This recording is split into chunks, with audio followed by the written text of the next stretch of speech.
안녕하세요. 여러분의 뭉크람입니다. 오늘도 자랑스런 한국의 감동 스토리로 뭉크람을 전해드리겠습니다. 1960년대 대한민국은 전쟁의 상처를 딛고 다시 일어서려는 시점이었습니다. 당시 한국은 빠른 경제 성장을 목표로 내세웠으나 가장 큰 걸림돌은 교통 인프라의 부족이었습니다. 특히 서울에서 부산까지 이어지는 주요 경로는 교통체증과 물류비용 상승을 야기하며 산업 발전을 저해하고 있었습니다. 이를 해결하고자 박정희 대통령은 한반도의 대동맥을 완성할 야심찬 계획을 구상했습니다. 바로 경부고속도로였습니다. 경부고속도로의 계획은 박정희 대통령이 1967년 독일에서 귀국하면서 구체화되었습니다. 박정희 대통령은 독일의 잘 갖춰진 도로 시스템을 보고 그것이 경제 발전에 미치는 영향을 직접 목격했습니다. 우리나라도 이와 같은 고속도로가 있어야 한다는 결심은 국가 경제의 기반을 다지기 위한 강한 의지로 이어졌습니다.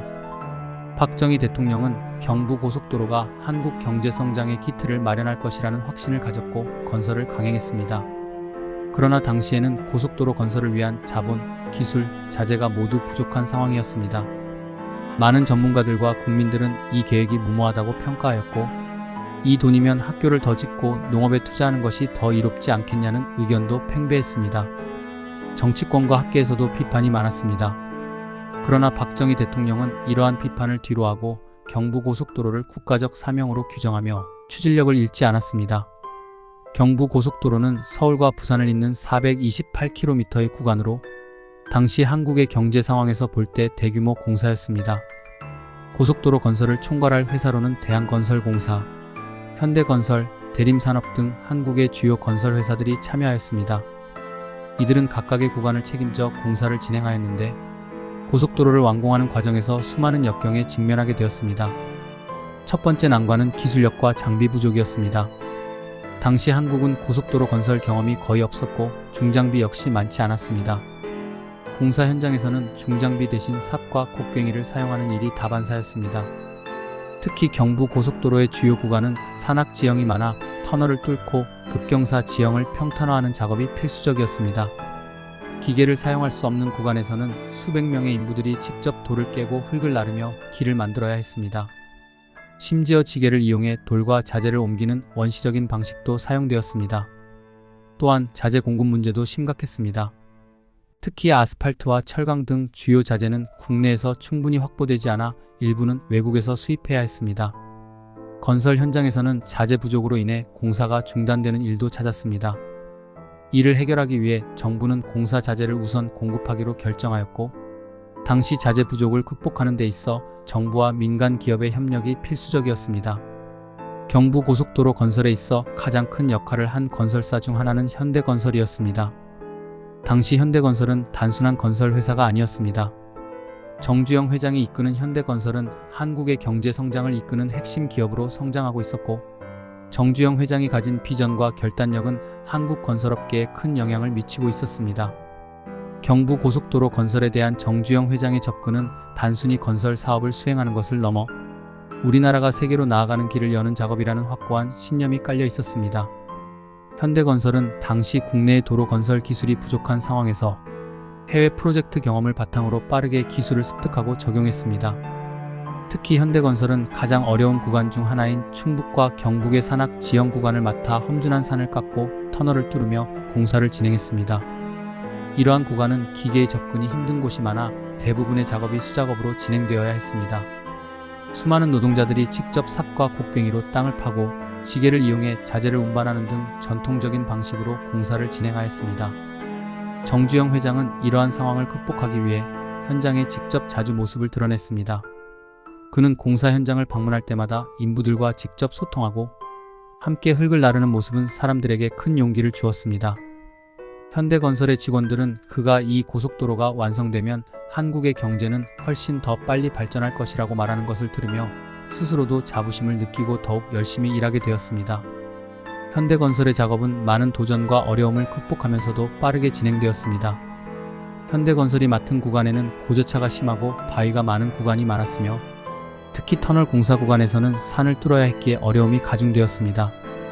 이들은 중장비의 부족을 노동력으로 해결했으며 자재와 장비가 부족할 때는 정주영 회장의 지원을 받아 사재를 털어 부족한 물자를 충당했습니다. 당시 현대건설은 해외에서 자재와 장비를 신속하게 수입해오면서도 현지에서 발생하는 문제들을 재빨리 해결해 나갔습니다. 또한 정주영 회장은 경부고속도로 공사를 계기로 불가능은 없다는 신념을 더욱 굳히게 되었습니다. 그는 이후 해외 건설 프로젝트로 진출할 때 경부고속도로에서 얻은 경험과 자신감은 결정적인 자산이 되었습니다. 현대건설은 경부고속도로 공사 이후 국내외에서 대형 프로젝트들을 연이어 수주하며 대한민국 건설 산업의 글로벌화를 이끄는 선두주자가 되었습니다. 고속도로 건설이 한창이던 1969년 여름 기록적인 폭염이 한국을 강타했습니다. 한낮 기온이 섭씨 35도를 웃도는 상황에서 인부들은 시멘트와 아스팔트를 나르고 콘크리트를 붓는 작업을 계속해야 했습니다. 당시 건설 현장에서 일하던 사람들은 대부분 안전장비도 갖추지 않은 상태였고 폭염 속에서 탈수와 열사병으로 쓰러지는 사람들이 속출했습니다.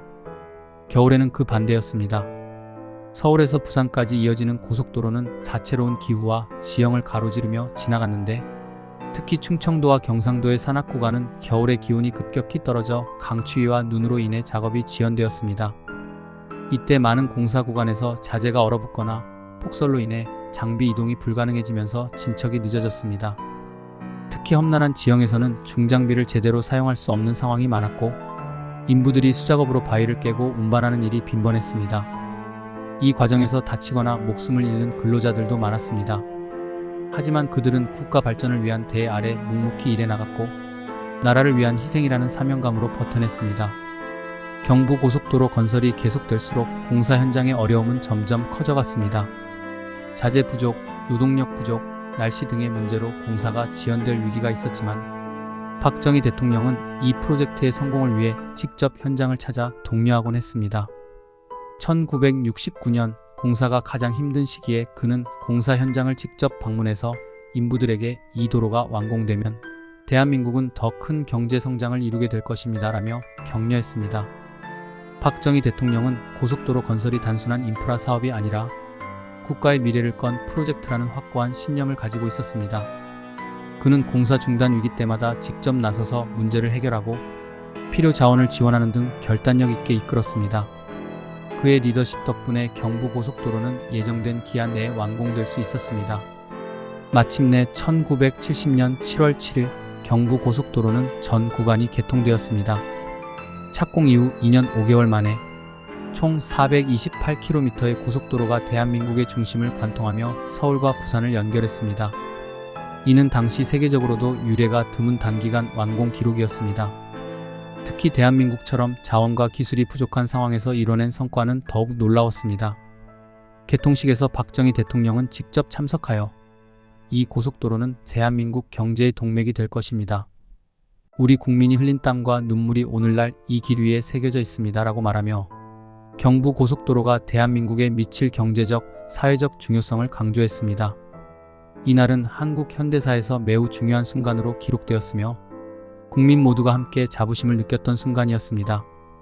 경부고속도로는 그 후로도 대한민국 경제 발전에 지대한 영향을 미쳤습니다.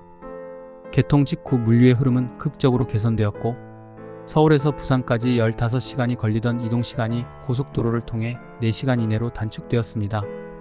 이를 통해 전국 각지에서 생산된 물자들이 더 신속하게 유통되었고 농촌 지역의 농산물도 더 빠르게 대도시로 운송될 수 있었습니다. 또한 지역 간의 이동이 편리해지면서 경제와 문화 교류가 활발해졌고 이는 지역 경제의 균형 발전에도 기여하였습니다. 특히 경부고속도로가 지나는 도시들은 교통 요충지로서 발전의 속도가 빨라졌고 대기업들의 산업단지가 확장되며 새로운 일자리와 경제적 기회를 창출하게 되었습니다.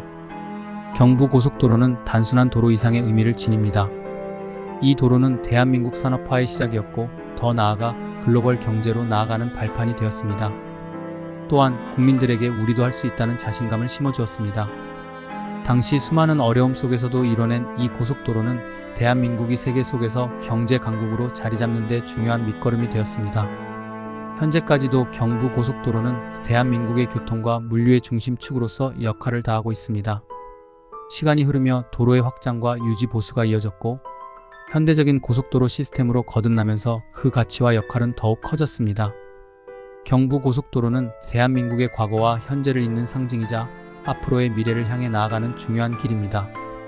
경부고속도로의 완공은 한국 현대사에서 매우 중요한 이정표입니다. 이는 단순히 길을 닦는 것이 아니라 국민의 희생과 헌신, 그리고 한나라가 자립하기 위한 끊임없는 도전과 극복의 산물이었습니다. 당시에 불가능해 보였던 과업을 달성한 경부고속도로의 이야기는 오늘날 대한민국의 성장 배경을 이해하는 데 중요한 열쇠가 됩니다. 이러한 극적인 스토리는 대한민국이 앞으로도 자신감을 가지고 더 큰 도전을 맞이할 수 있다는 교훈을 전해줍니다. 이렇듯 경부고속도로는 대한민국의 경제적 번영의 상징이자 그때 당시의 결단력과 의지를 되새기게 하는 중요한 자산으로 남아있습니다. 오늘의 내용이 좋으셨다면 구독과 좋아요 부탁드립니다. 끝까지 시청해주셔서 감사합니다.